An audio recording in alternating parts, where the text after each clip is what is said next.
Bismillahirrahmanirrahim. Assalamualaikum warahmatullahi wabarakatuh. Innal hamdalillah nahmaduhu wa nasta'inuhu wa nastaghfiruh wa natubu ilayh wa na'udzu billahi min shururi anfusina wa min sayyiati a'malina. May yahdihillahu fala mudilla lahu wa may yudlil fala hadiya lahu. Ashhadu an la ilaha illallah wahdahu la syarika lahu وأشهد أن محمدا عبده ورسوله صلى الله عليه وعلى آله وأصحابه ومن تبعهم بإحسان إلى يوم القيامة. يا أيها الذين آمنوا اتقوا الله حق تقاته ولا تموتن إلا وأنتم مسلمون. يا أيها الناس اتقوا ربكم الذي خلقكم من نفس واحدة وخلق منها زوجها وبث منهما رجالا كثيرا ونساء واتقوا الله الذي تساءلون به والأرحام إن الله كان عليكم رقيبا. فإن أصدق الحديث كتاب الله وخير الهدي هدي محمد صلى الله عليه وسلم وشر الأمور محدثاتها فإن كل محدثة بدعة وكل بدعة ضلالة وكل ضلالة في النار. أما بعد.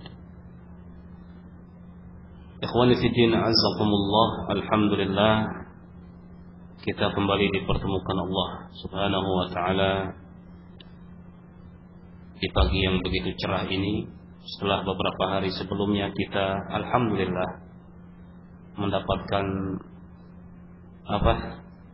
banjir di mana-mana ya, termasuk di tempat kita tanggul itu lepas itu, ucul, istilahnya ucul, nggak kuat itunya. Akhirnya yang sedang tidur pun atau yang sedang santai-santai pun terkagetkan oleh luapan air yang begitu cepat sekali. Jadi kalau banjir di komplek biasa mungkin hanya kita tahu air mau masuk sedikit-sedikit. Tapi kalau yang terjadi di Jati Asih ya, di Villa Nusa Indah itu seperti kecil ya, tsunami kecil lah. Istilahnya cepat sekali airnya sehingga sulit untuk menyelamatkan barang-barang yang penting. Ala kulli hal, kita syukur dan mengambil hikmah dari semua apa yang ya Allah timpakan kepada kita semua.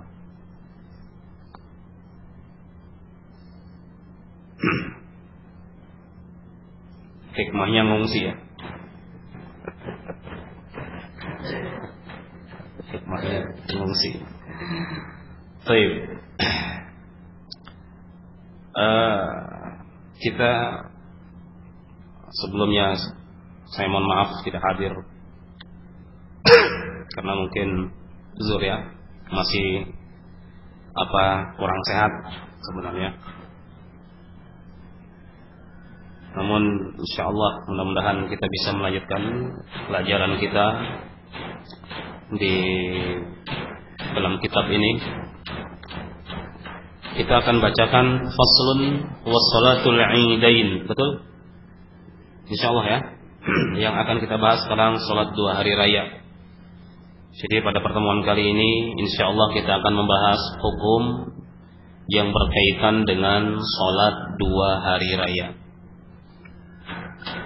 Qala rahimahullahu taala, wassalatul idain, dan salat Idain 2 hari raya sunnatun muakkadah. Sunnah muakkadah, hukumnya sunnah muakkadah. Wahia, salat itu rak'atani, berjumlah 2 rakaat.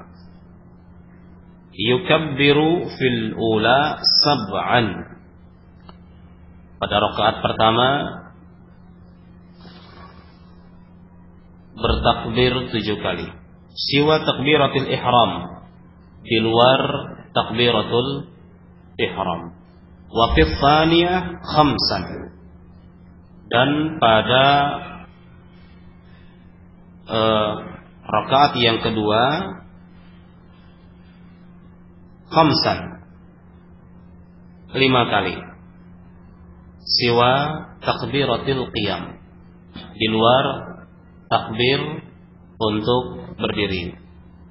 Wa yakhtubu ba'daha khutbatain, wa yakhtubu ba'daha khutbatain, dan setelahnya berkhutbah dengan 2 kali khutbah. 6. Ini yang akan kita pelajari. Id, salatul Id. Mengapa dinamakan salat hari raya itu sebagai salat Id? Dikarenakan li'annahu ya'udu fis sinin. Dikarenakan salat ini berulang, ya, setiap tahunnya. Id. Au li'annahu ya'udu surur bi'audihi. Atau ketika disyariatkan salat Id, ya, adanya rasa kegembiraan. Jadi dikarenakan ya'udus surur, ya, berulangnya kegembiraan, ya, disebabkan adanya salat Id itu.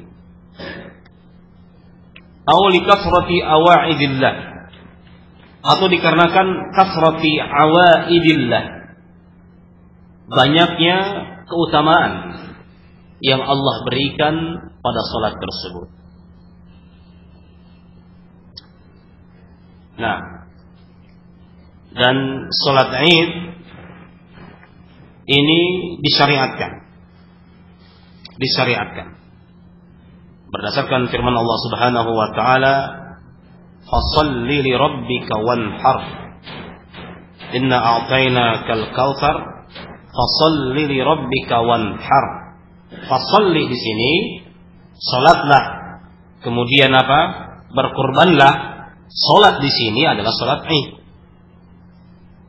Salat di sini adalah salat Id yang dilakukan sebelum kurban. Ya, sebagaimana yang disebutkan oleh para mufassir. Salat Id disebutkan oleh Al-Imam Al-Mawardi rahimahullah disyariatkan pada tahun kedua Hijriah, setelah Rasul sallallahu alaihi wasallam hijrah. Dan salat yang beliau lakukan atau Id yang beliau lakukan pertama kali adalah Idul Fitri. Dan di situ pula lah, ya, diwajibkan zakat fitrah. Nah, apa hukum salat Id? Tadi beliau mengatakan apa? Sunnah muakkadah. Jadi al-mu'tamad 'inda Syafi'iyah bahwa salat Id hukumnya sunnah muakkadah, ditekankan sekali. Meninggalkannya makruh. Meninggalkan salat Id makruh. Sebagian ulama menyatakan salat Id hukumnya fardu kifayah. Kalau fardu kifayah wajib ditegakkan. Seandainya tidak ada yang menegakkan, semua berdosa. Kalau sunnah muakkadah, tidak ada yang sholat Id pun dalam satu kampung itu tidak mengapa. Itu sunnah muakkadah, tapi ditekankan untuk dilakukan. Sebagian yang lain menyatakan sholat Id itu hukumnya apa? Ya, wajib ain. Ya, fardu ain, diwajibkan dan dibebankan kepada setiap individu. Kita katakan sunnah muakkadah, dan ini adalah pendapatnya al-mu'tamad, ya, pendapat dari mazhab Syafi'i, Kalau yang wajib ain ini dari mazhab siapa?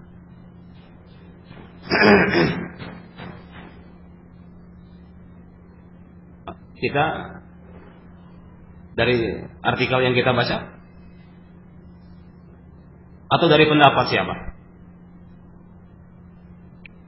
Nah, dari Ustadz Fulan bilang wajib ain. Hati-hati kita, ya, hati-hati kita mengecap orang berbuat taklid. Ternyata tanpa sadar kita terjatuh ke dalam taklid, ya. Ini kadang-kadang kita ini muqallidun.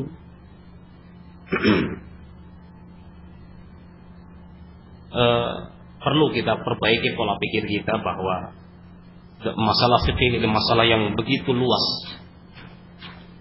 luas sekali, sehingga memerlukan pola pikir yang benar di dalam kita mempelajari fikih.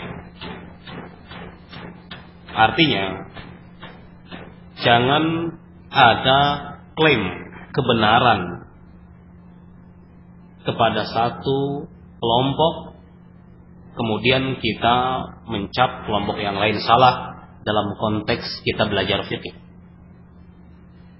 Dalam konteks kita belajar fikih. Berbeda halnya dengan kajian-kajian, ya, yang bersifat teologi. Apa itu teologi? Akidah, ya, gayanya teologi kan. Yang bersifat akidah tentunya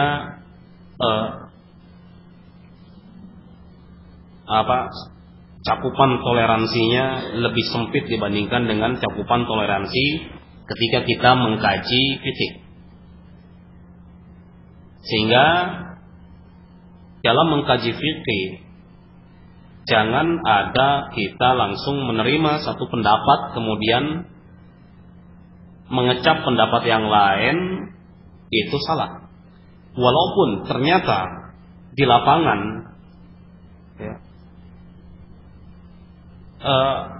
klaim kebenaran dalam ilmu fikih itu memberikan dampak yang tidak bagus di sebagian besar kaum muslimin. Oleh karena itu banyak dari kalangan kaum muslimin Asy-Syafi'i nggak mau menjadi makmum dengan orang yang bermadzhab Hanafi.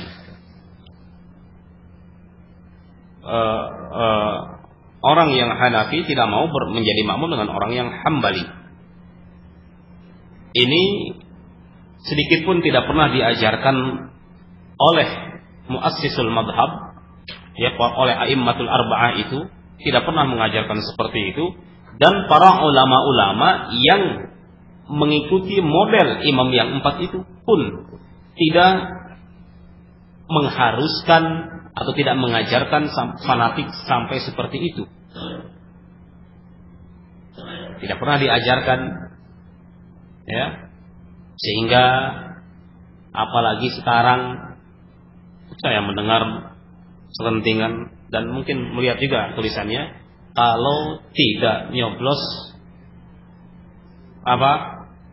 PKB itu masuk wal'iyadzubillah, masuk neraka. Ini kan jelas pembodohan yang amat sangat nyata. Enggak nyoblos PKB masuk neraka, antum. Ngeri kan kita. Ya, pembodohan. Jadi surga itu, ya, sudah penuh couplingnya. Ya, antum mau tipe yang berapa di situ? Coupling sudah penuh. Syaratnya harus nyoblos PKB. Kalau nggak nyoblos PKB, tiket nggak bisa dapat untuk masuk surga. Ini kan dampak, ya, dampak sebenarnya dampak dari klaim kebenaran. Iya. Nah, dalam konteks ilmu fikih ini hendaknya harus dibuang jauh-jauh. Mengapa? Dikarenakan al-amru fil fiqh awsa'. Perkara yang ada dalam ilmu fikih itu begitu luas. Satu masalah bisa ada sekian pendapat. Hatta yang dipelajari di berbagai tempat dari pengajian-pengajian Ahlussunnah wal Jamaah, pengajian-pengajian as-salafiyun, ya, itu jangan langsung kita lantas menerima seperti itu. Artinya apa? Ada tanggung jawab pada diri sendiri bahwa saya harus bisa mengembangkan diri. Ini yang penting. Bagaimana kita bisa memotivasi diri kita, memotivasi diri kita untuk berkembang. Setiap kita, dan ini semua tanggung jawab kita. Tidak ada akar, gimana? Tidak ada rotan, akar pun jadi. Artinya, saya nggak bisa bahasa Arab, buku-buku yang lain banyak kan. Saya tidak bisa membaca, lewat audio juga bisa. Saya nggak bisa ngedengar, apa ya? Baca bisa kan? Gitu. Apa saja yang kita bisa lakukan untuk mengembangkan diri kita, lakukan. Nah, salatul Id, apa hukum salat Id? Pasti kita akan menjawab apa? Wajib, wajib, wajib ain. Siapa yang berpendapat wajib ain? Soalnya Rasul menyuruh semuanya keluar. Ya saya tanya, siapa yang berpendapat wajib ain? Bukan mengapa wajib ain. Kan begitu. Harus paham pertanyaan. Siapa yang berpendapat wajib ain? Ya.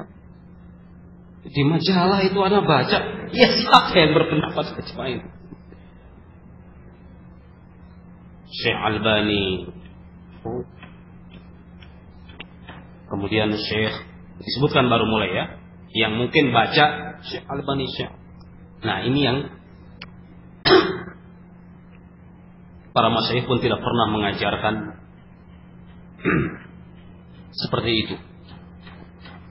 Hatta Syekh Albani pun tidak pernah mengajarkan ketika kita menjawab apa hukumnya ini wajib, apa, kenapa, siapa yang berpendapat wajib, Syekh Fulan mengatakan wajib. Syekh Albani pun tidak pernah mengajarkan seperti itu. Hati-hati. Kan kita sering seperti itu.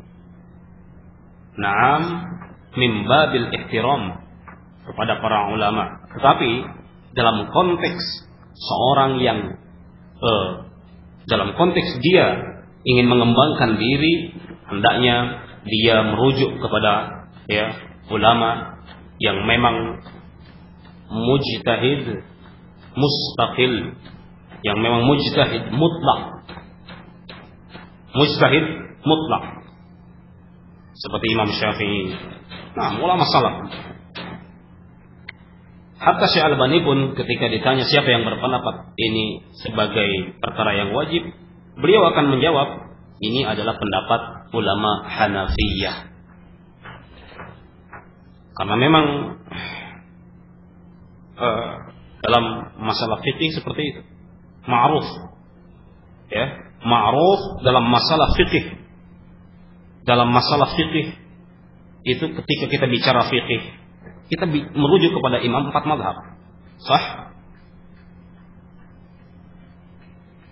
Dalam konteks fikih Syafi'i, kita merujuk kepada metode atau Imam Syafi'i dan ulama-ulama yang mengikuti model Imam Syafi'i. Makanya dalam majlis dari awal sampai akhir berapa kali saya nyebut ulama sekarang? Terhitung dengan jari. Ingin mengajarkan kepada kita semua bahwa kalau kita memang benar-benar sebagai seorang salafi, ayo kita mengikuti para ulama salaf. Ulama kita pun mengajak seperti itu. Syekh Albani, ya, Syekh Ibn Utsaimin, kemudian juga Syekh Rabi, kemudian para ulama masyayikh yang sekarang pun mengajak seperti itu. Ketika ditanya, jangan menjawab, Ustaz Fulan bilang seperti ini kok. Wah, kata Ustaz Fulan gini. Kata Ustaz ini gini. Nah, apa bedanya kita dengan teman-teman atau saudara-saudara kita yang, kenapa kamu mulu dan Habib saya bilang gini? Apa bedanya? Ya. Maka dalam konteks seperti ini hendaknya kita berusaha untuk merujuk kepada ulama salaf. Nah, yang mengatakan salat Id itu wajib adalah ulama madhab Hanafiyah. Atau madhab Hanafi ini mengatakan wajib ain. Sementara Imam Malik dan Imam Syafi'i mengatakan sunnah muakkadah, dan Imam Ahmad bin Hanbal ini mengatakan fardu kifayah. Jadi masalahnya adalah ya interpretasi terhadap beberapa riwayat, ya. Beberapa riwayat yang menerangkan tentang salat Id. Mazhab Syafi'i mengatakan sunnah muakkadah ini berdasarkan hadis Bukhari dan Muslim. Ketika seorang badui bertanya tentang kewajiban apa saja yang harus aku lakukan, Rasulullah sallallahu alaihi wasallam menjawab, khamsu shalawatin fi kulli yaumin wa lailah. Salat 5 waktu sehari semalam. Kemudian bertanya lagi, hal alayya ghairuha?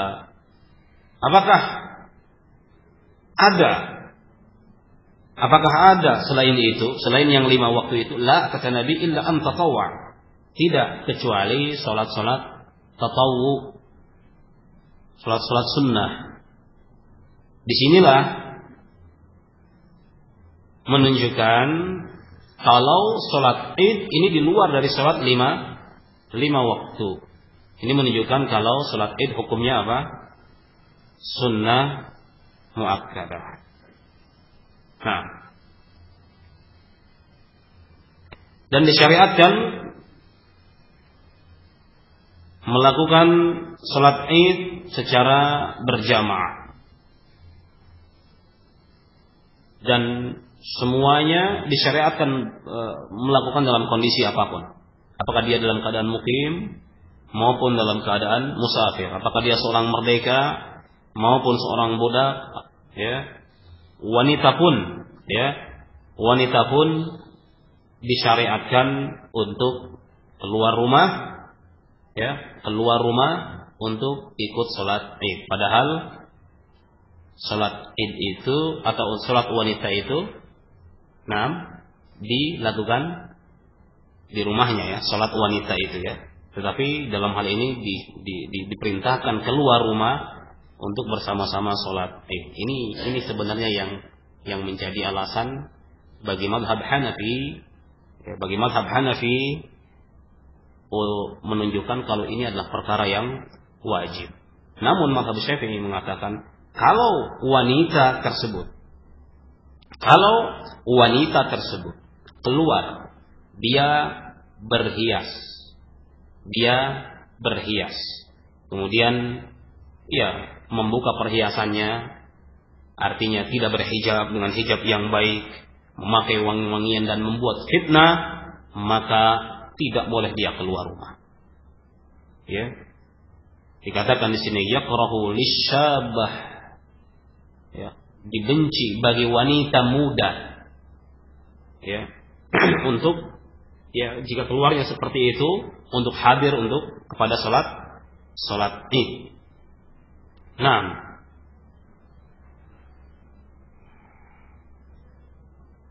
Aisyah radhiyallahu anha berkata, "Lau ra'a an-nabiy sallallahu alaihi wasallam ma ahdatsa an-nisa," dalam riwayat Bukhari, "lamana'ahunna al-masajid." Seandainya Rasul melihat apa yang dilakukan oleh wanita sekarang, itu Aisyah yang bilang, ya. Zaman kapan itu? Nah, niscaya beliau akan melarang mereka untuk masuk masjid atau untuk apa? Untuk keluar rumah sholat di masjid. Ini larangannya memang cukup keras ya. Jika wanita tersebut keluar rumah tanpa pakaian yang benar. Dan kenyataannya seperti yang kita lihat, ya, sholat Id, wanita-wanita memakai pakaian-pakaian yang Allah musta'an di luar ketentuan syariat. Ini justru bukan barakah, tetapi fitnah yang didapatkan. Nah,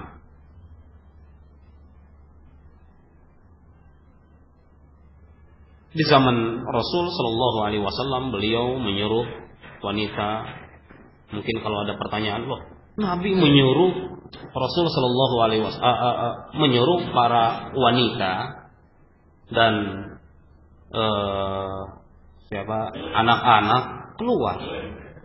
Antum sekarang bilang, bukan antum ya, ulama mazhab Syafi'i makruh dalam kondisi seperti itu. Rasul suruh keluar. Iya, betul. Di zaman Rasul Shallallahu Alaihi Wasallam disuruh keluar, karena yang keluar itu adalah para sahabiyah, sahih, yang mereka la yubdina zinatahunna, mereka tidak memperlihatkan zinah mereka, perhiasan mereka, wa yaghdudna min absarihinna, dan mereka menundukkan pandangan mereka. Begitu pula yang keluar dari kalangan Rasul Sallallahu Alaihi Wasallam dari kalangan laki-laki. Siapa? Abu Jahal? Bukan. Ya. Mereka adalah as-sahabah khairul qurun, yang mereka yaghudduna min absarihim, yang mereka menundukkan pandangan, yang mereka takut kepada Allah Subhanahu wa ta'ala. Lalu sekarang yang keluar siapa? Yang satu memperlihatkan apa? Perhiasannya, bersolek dan yang lain, ya. Yang satu lagi dari kalangan laki-laki yang merasa rugi. Kan begitu. Ya, yang sulit untuk apa? Sulit untuk menjaga diri, ya, menjaga pandangannya dari hal-hal tersebut. Maka wallahu alam bisawab, jika memang keadaannya, maka yang rajih dalam hal ini wanita makruh kalau seperti itu keluar pergi salat Id, dan memang kalau begitu justru menguatkan pendapat kalau salat Id itu hukumnya apa? Sunnah muakkadah. Ya silakan, ini kan sekedar kita sharing. Silakan antum mau Ustaz Imam bilang sunnah muakkadah. Pusing anak pulang setiap pengajian Ustaz Imam. Nah, dan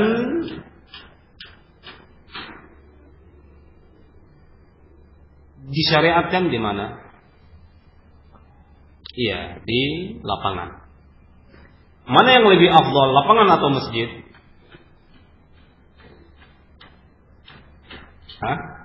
Lapangan. Rasul Shallallahu Alaihi Wasallam sholat di lapangan. Di situ sudah ada masjid, ya kan? Sudah ada masjid, ya, sudah ada Masjid Nabawi, tetapi beliau tetap sholat selama di musola. Iya, jika dalam keadaan yang pertama, jika dalam keadaan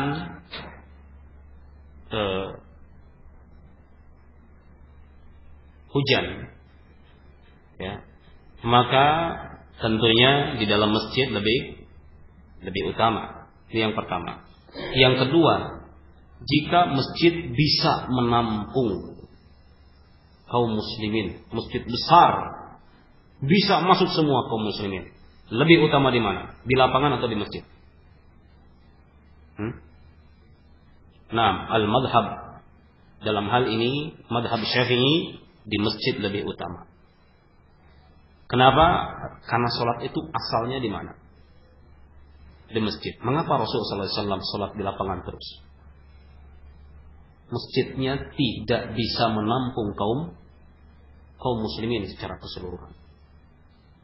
Makanya di Masjidil Haram, ya, itu mereka sholatnya di dalam masjid. Mau di mana lagi di situ? Nah, di Jakarta sholat di Istiqlal, sah? Sholat di Istiqlal. Lebih utama di Istiqlal atau lebih utama di jalanannya itu, di lapang banteng itu, ya, yang buat macet dan buat, ya, sampah dan yang lain. Tentunya lebih utama di mana? Di masjid, dikarenakan masjid bisa menampung. Seperti itu. Dan ini yang difatwakan oleh mazhab Asy-Syafi'i bahwa salat, ya, di masjid itu lebih utama dari lapangan. Bukan kita mengajak sunnahnya Nabi itu di lapangan, kok tidak. Tetapi kita harus apa? Mengerti mengapa Rasul sallallahu alaihi wasallam seperti itu. Afala ta'qilun? Afala tatadabbarun? Berapa ayat kita baca seperti itu? Kenapa engkau tidak berpikir al-hukmu yaduru ma'a illatihi, bahwa setiap hukum yang dikeluarkan itu pasti ada sebabnya. Pasti ada sebabnya. Mengapa seperti ini? Mengapa seperti itu? Dan inilah tugas, ya, kita, atau fungsinya kita mempelajari apa? Ilmu ilal. Ilmu ilal ini bukan terbatas kepada ilalul hadis, ya, penyakit-penyakit hadis atau yang lainnya, ya, yang kaitan dengan sanad hadis, tapi juga, ya, ilmu ilal ini kaitannya erat juga tentang sebab, ya, adanya hukum, sebab diwajibkannya, sebab disunnahkannya, sebab mengapa Rasul seperti ini. Dan inilah tugasnya para ulama, ya, para ulama yang mencoba mengurai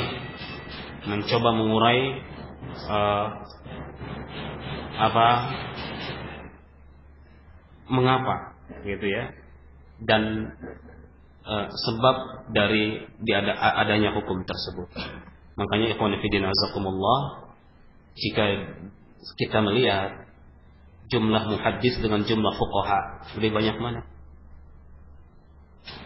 Jumlah muhaddis dengan jumlah fuqaha, jauh lebih banyak muhaddis, jauh lebih banyak ahlul hadis yang berbicara tentang riwayat sanad.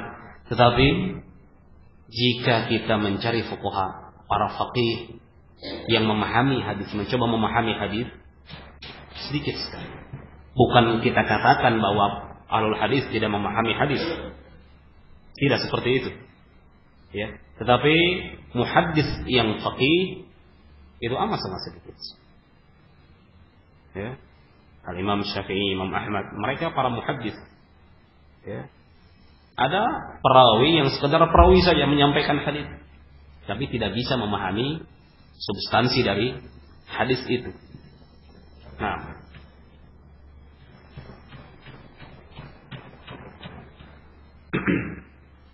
ya, jadi syariatnya adalah tafsir, ya. Jika memang tidak bisa menampung, maka di lapangan lebih utama. Tapi kalau masjid itu bisa menampung, wallahu alam, di lapangan, di masjid lebih utama. Waktunya, waktu salat Id, al-madhhab dalam hal ini boleh ketika matahari muncul, min tulu'is syams, sampai menjelang waktu zuhur. Jadi terbentang. Sebagian ulama mazhab Hambali mengatakan dimulai waktunya itu ketika matahari sudah sepenggalan tumbang. Ada sedikit perbedaan tentang kapan mulai waktu sholat id. Makanya di kampung-kampung itu, ya, saya pernah sholat id cepat sekali. Ya. Fajar syuruk, ya, waktu syuruk itu sudah dimulai. Sudah mulai sholat id.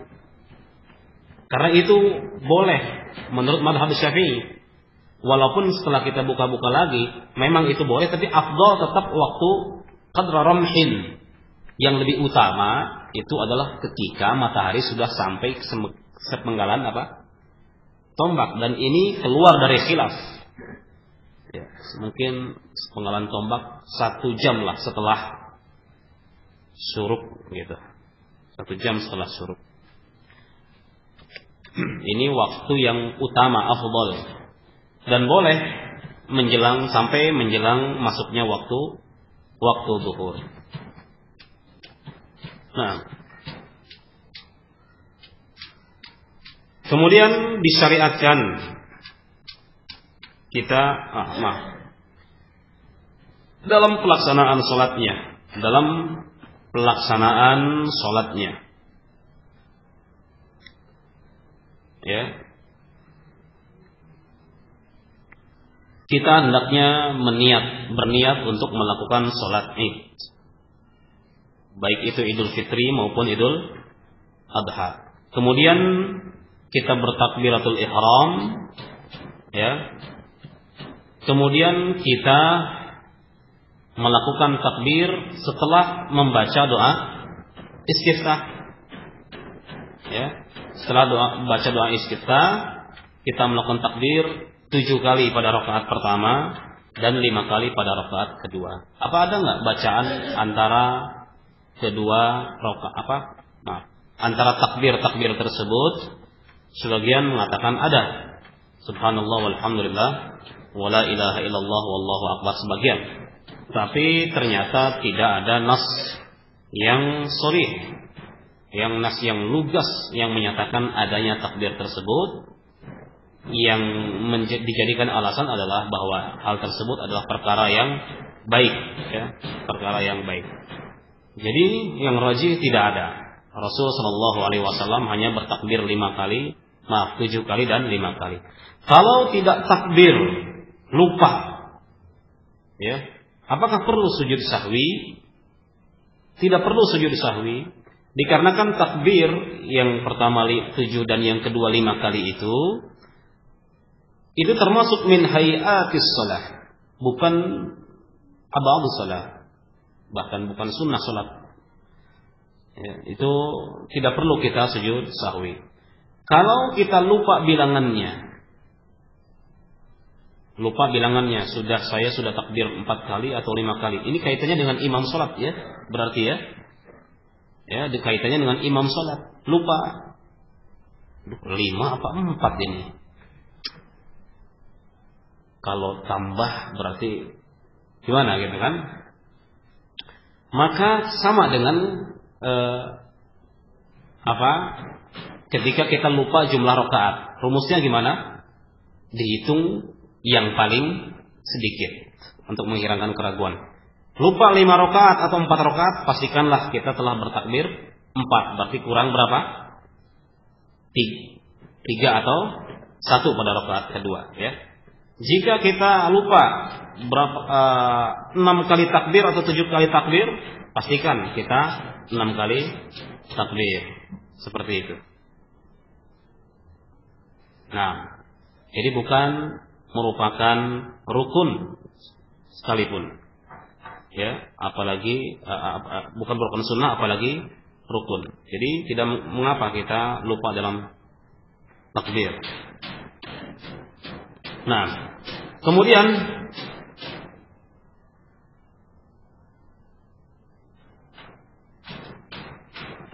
bagi seorang imam disunahkan setelah membaca Al-Fatihah dia membaca surah Qaf.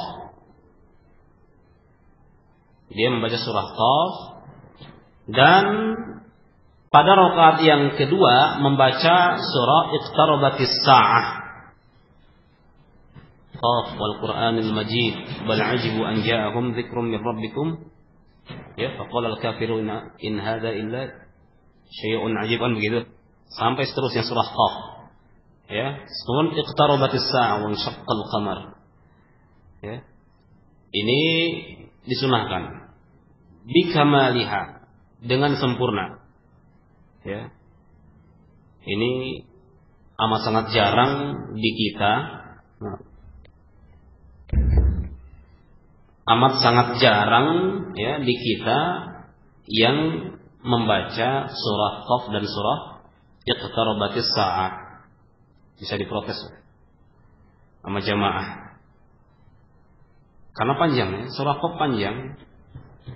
Surah iqtarabatis sa'ah cukup panjang. Tetapi perlu dicoba. Yang sering yaitu yang pertama adalah yang tadi bahkan diriwayatkan oleh Imam Muslim, ya. Qaf dan surah iqtarabatis sa'ah itu, surah Al-Qamar. Ya.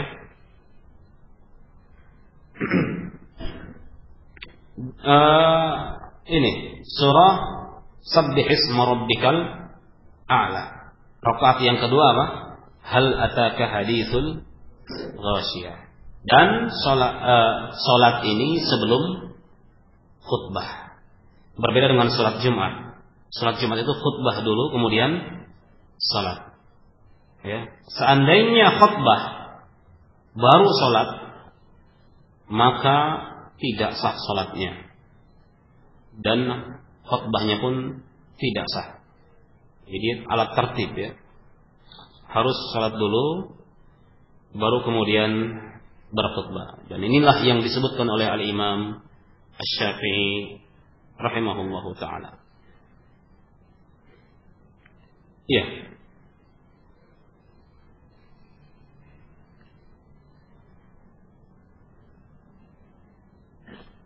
Wa yukabbir, teruskan ya. Qala rahimahullah.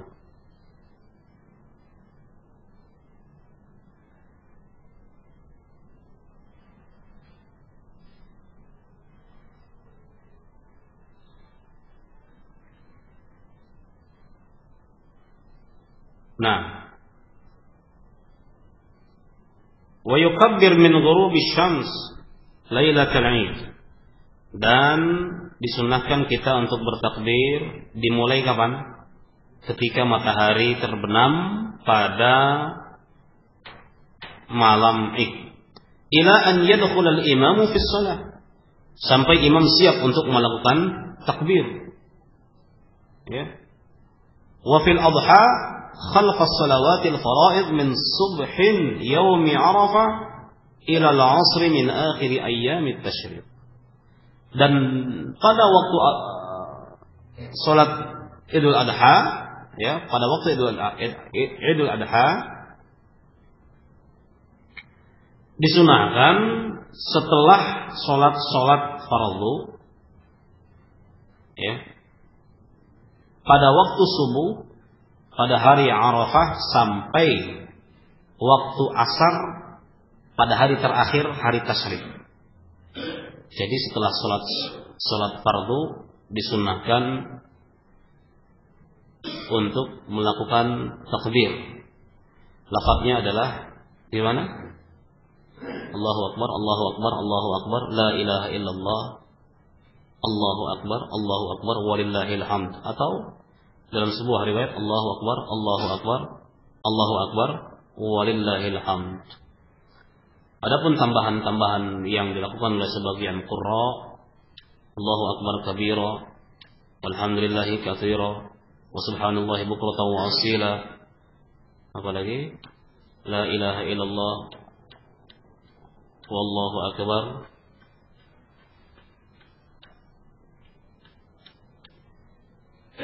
la ilaha illallah, ya seperti itu ya. Nah, ini adalah tambahan-tambahan yang tidak pernah diajarkan sedikit pun oleh Rasul sallallahu alaihi wasallam. Nah, lihat di sini ada sebuah pertanyaan. Bukhari disebut juga imam, demikian Imam Muslim. Nah, sah. Mengapa tidak terdengar bahwa beliau membangun mazhabnya?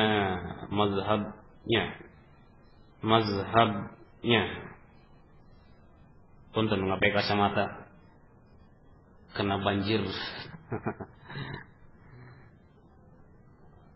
mazhab ataukah membuka pengajaran utamanya masalah fikih? Apakah pernah ada fatwa atau penjelasan Nabi tentang sebuah hukum? Naam. Kita harus akui, ya ikhwan, bahwa para ulama itu punya kecenderungan. Dan ini harus diakui. Jangan ada kita katakan semuanya hebat semua dalam semua perkara. Tidak. Setiap ulama punya kecenderungan masing-masing. Sibawayh, Al-Imam Sibawayh, kita sering mendengar ulama dalam hal ilmu apa itu? Ilmu lughah. Kita katakan itu ulama. Ya. Kemudian juga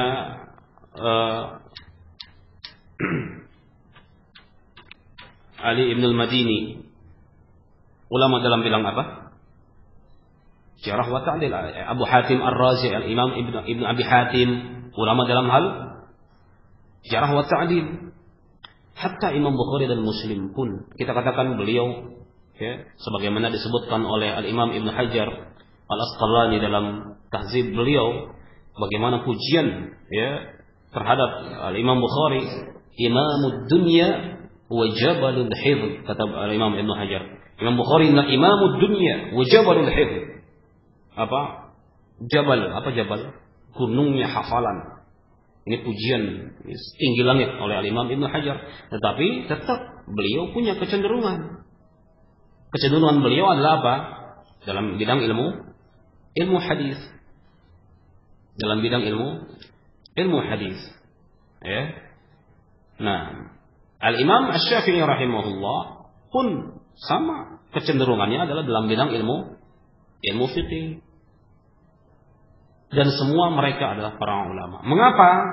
Mengapa kok nggak ada fatwa-fatwa dari Imam Bukhari tentang masalah fikih? Demikianlah, ya, kita mengenal beliau sebagai ulama hadis. Mengapa tidak ada fatwa Imam Syafi'i terhadap hadis? Demikianlah kita mengenal beliau menonjol dalam bidang ilmu fikih. Dan semuanya saling bersinergi satu sama lainnya, saling membutuhkan. Hadis butuh kepada fikih, fikih butuh kepada hadis, tidak bisa dipisahkan.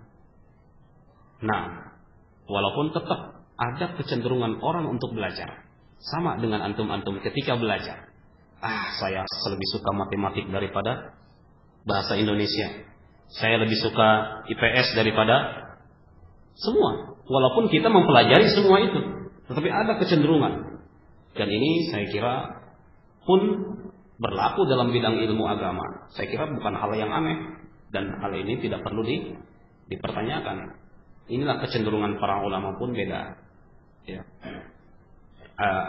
Syekh Al-Albani dengan Syekh Muhammad bin Shalih Al-Utsaimin, dua-duanya ulama di zaman sekarang, ya. Tentunya kecenderungannya beda. Kita mendengar Syekh Al-Albani sebagai seorang apa? Muhaddis. Kita mendengar Syekh Utsaimin sebagai seorang apa? Faqih. Tapi apakah kita katakan Syekh Al-Albani tidak faqih? Tidak juga. Syekh Al-Albani seorang yang faqih, tetapi kecenderungan beliau dalam bidang ilmu hadis itu lebih menonjol dari fikih. Wallahu a'lam bishawab. Sallallahu ala nabiyyina Muhammad wa ala alihi wa sahbihi wasallam. Walhamdulillahirabbil alamin. Wassalamu alaikum warahmatullahi wabarakatuh.